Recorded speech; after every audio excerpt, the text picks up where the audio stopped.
In the beginning, God creates the heavens and the earth in 6 days. He makes Adam and Eve, who spend their days with God until they give in to temptation by eating from a forbidden tree. Sin enters the world, and things get so bad that God floods the earth and starts over with Noah and his family. Years later, God calls Abraham to follow him with the promise to make Abraham the father of a great nation. Abraham obeys, and God gives him a son, Isaac. Isaac's son Jacob has 12 sons. Joseph, Jacob's favorite, becomes second in command of Egypt. God uses him to save his entire family and Egypt from starvation. Hundreds of years later, the Israelites are slaves in Egypt. Moses is called to lead the Israelites out of slavery.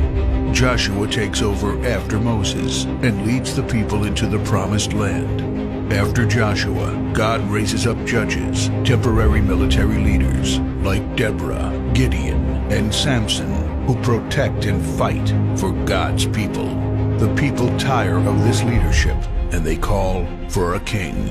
God gives Israel King Saul, King David, and then King Solomon.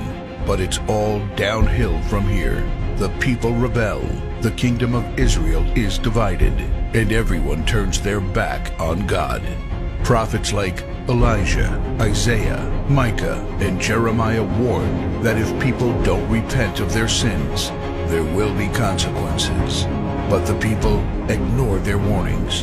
The divided kingdoms are conquered, and God's people face captivity in foreign lands. People like Daniel show great courage and stand up for God when no one else does. Some of the exiled people return to the promised land, but for 400 years, God is silent. No prophets, no miracles, and no angel visitations. But then, the silence is broken when Jesus is born. He lives a perfect life, teaches truth, and performs miracles, proving He is God. He shows us the full extent of God's love by taking our place and dying on the cross for our sin. He is placed in a grave, but 3 days later, Jesus rises again, conquering sin and death. His followers travel the world, sharing the good news of His love and starting churches.